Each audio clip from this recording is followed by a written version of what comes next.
Hi guys, welcome back to the channel. Since this is the first video that I put up, I want to wish everybody a happy new year.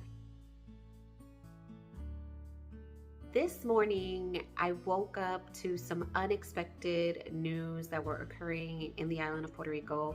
My daughter's godmother called me about 4 o'clock in the morning out of my sleep, petrified that there was a huge earthquake that was yet happening to the island of Puerto Rico. They have been dealing with numerous amounts of earthquakes since December 28th of last year, which is 2019.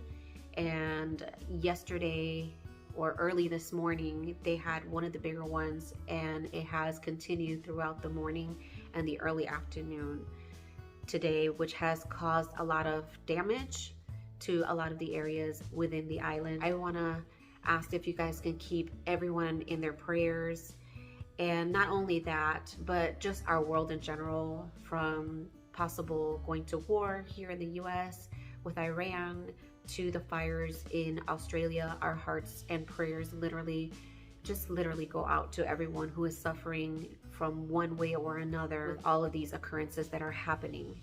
We were scheduled to go to Puerto Rico as a family on Tuesday evening, but because of what has transpired within the last few hours, we have decided that it is best for us to use wisdom and remain here on the mainland instead of traveling to the island, since they have endured a lot of damage and a lot of their infrastructures are heavily damaged, and they are a lot of areas without power, and some streets are even blocked with boulders and rocks that have fallen into their main highways. Because it is an island, we do have a lot of mountainous areas there, so we just decided to postpone it for a future date, hopefully giving them time to reestablish themselves and allow things to settle a little more, and then we can go back to supporting the island, supporting the locals, and just enjoying a lot of the things that I only know for sure that our island can give. But this video is a little bit different. I have been on YouTube for a little over a year, and I thought it would be fun to kick off the year in doing a little get to know me type of video. So I have about 20 questions, and I am going to answer those questions so that you guys can get to know me. So I hope you would stick around. If you have not subscribed to the channel, I would hope that you would choose to subscribe and hit that notification bell so that you know every single time that I upload a video. Most of my videos are about easy and affordable living, a little bit of thrifting, a little bit of DIYs, and a little bit of cooking, recipes, all of those little things. So if that's everything that you enjoy, please consider subscribing. It's free. Jumping right along to the questions. My full name is Linda Amor Feliciano.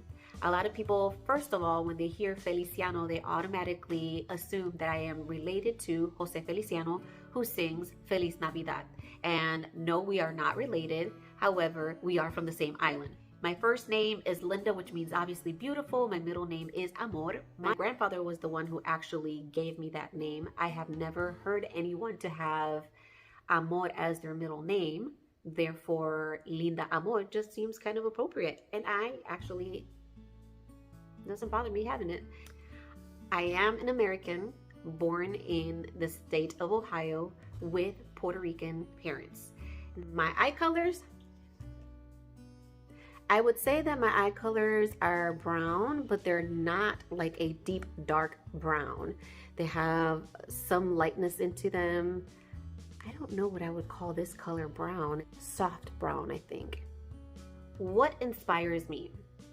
I have a couple things that actually inspire me. One of them is my husband. He is such a hard worker. He is such a fighter for his family, and he inspires me to be a better woman, to be able to serve better, and to be a steward of our home, do the best that I can to take care of our children and to love on them, and to pour wisdom into them so that they can be able to take that with them wherever they might go.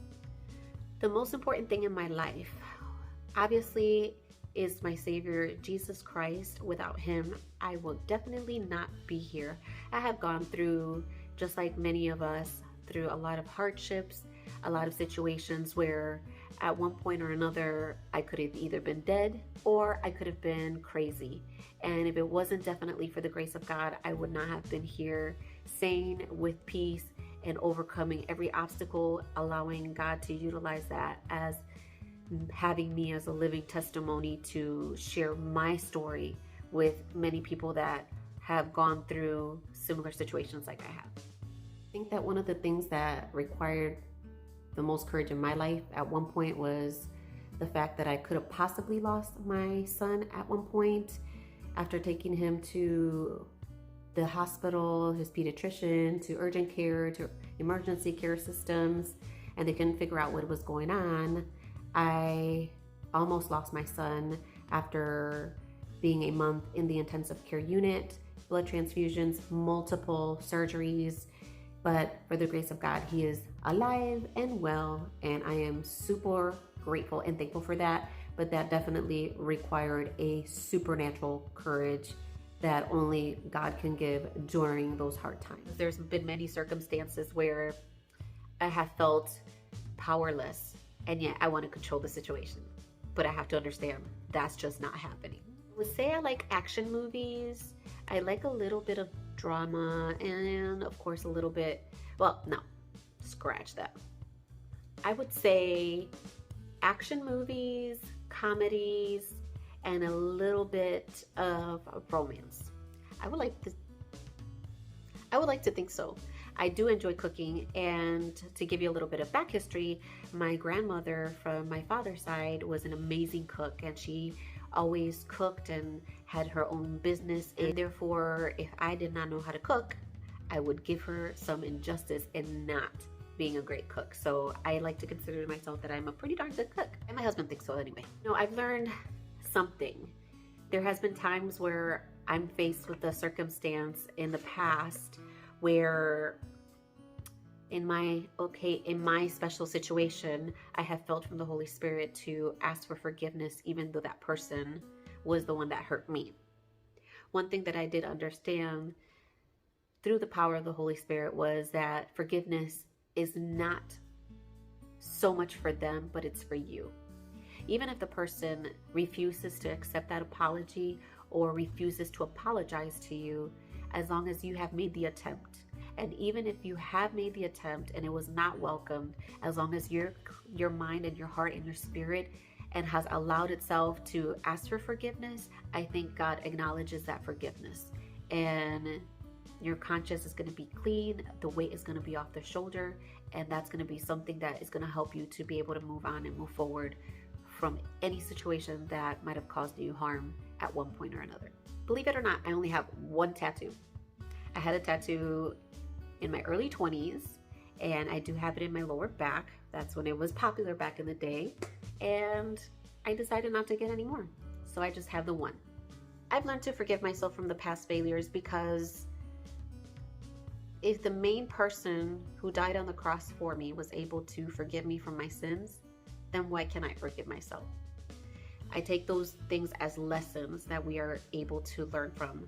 Me and my husband always talk about that there's lessons in our lives that we can go through, and failures that are going to be failures that you can learn from, and then there's other failures that are going to be life-altering. Under my bed, I have a trampoline.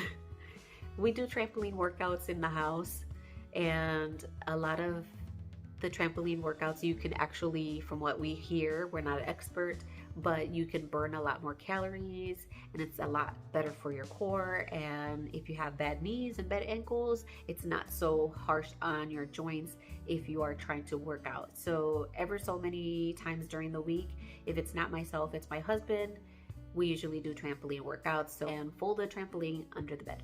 My home is my canvas. Like I mentioned before, my home is my office. So I like the fact that every season I can change things around and just give it a fresh new start and how I'm feeling in that season.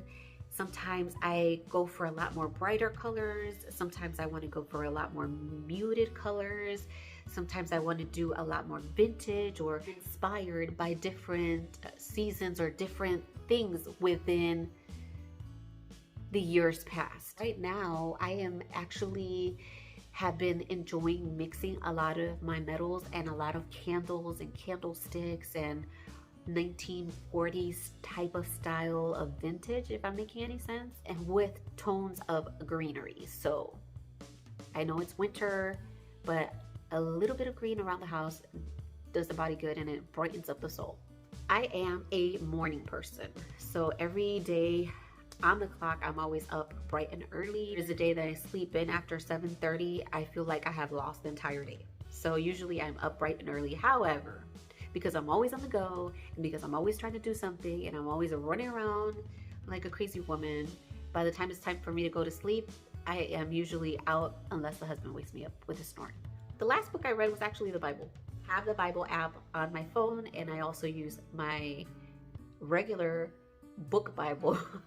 Seems like everybody's using apps now. So I have the reason why I use, it's kind of funny, but well, I'm going through this transition not only in my hair, but in my eyesight. So the letters seem to get smaller in my regular Bible. So I have to use, sometimes it's a combination between my Bible and my app Bible so that I can make sure that I can read them both. And which I like and I don't mind because I can get different translations and it helps me understand a little bit better. And therefore it edifies me and my spirit despite of what I can see and not see. We have raised our children to practice being Christians. We are Christians. We are believers of the Father, the Son, and the Holy Spirit. I do respect everyone's religion. However, we are Christians. I was brought up Holy Ghost Pentecostal child. Parents were pastors of Pentecostal churches for many, many years, and my father is still a pastor and a minister of a Pentecostal church. Now I do attend Assemblies of God, but we still have the regular beliefs of the good old Pentecostal churches. So that is exactly what we teach our children and what we have them practice. And not only practice, but it has to come out of them. We truly believe that religion is just what it is. It's a religion. However, if you have a relationship with God, that is what's important, and that's what's going to make the difference in your life and those that are around you. I am a coffee drinker. However, if I am under the weather, I am okay drinking a little bit of tea. I like to write. I am a writer. What I mean by that is I enjoy writing. I enjoy creating things in writing. I haven't done it in a long time, but growing up, I have written for articles such as newspapers, funerals, unfortunately, weddings, biographies, what else? Birthday parties. So I've done a lot of writing, and I have been acknowledged even in the news when I was growing up. I also have been in the news because of some young adults achievement programs that I was awarded at that time. I am married, and this is my one and only marriage. Thank the Lord, knock on wood. I do have 3 biological children and 2 stepchildren, which means is that yes, we are a modern blended family, but I don't consider my stepchildren. I don't like that word, so they're just all my kids. Sometimes even with my nieces and nephews, they're not my nieces and nephews, they're my girls. I just prefer to call them that way, which was funny because when I first met my husband, he thought I had 101 kids because of the way that I treated them, but no. I only had 2 kids at that time, and the rest were my nieces and nephews. So they were just my kids. But in total, we have 5 kiddos. The little one is going to be 4 in about 2 weeks. Then we have a 16-year-old that's going to be 17, an 18-year-old, a 19-year-old, and a 21-year-old. Can you believe that? Hopefully I got all of those ages right. I hope you enjoyed this type of video of getting to know me a little bit more. If there is any questions that you might have, that you might be wondering and wanting to get to know me, leave them in the comment section below, and I will be more than happy to answer any of those questions. And we will see what this year will bring us. I am hoping to continue to grow this channel to learn with you guys. And yeah. So if you enjoyed this video, make sure you hit a thumbs up, and I will see you guys in the next video. Bye.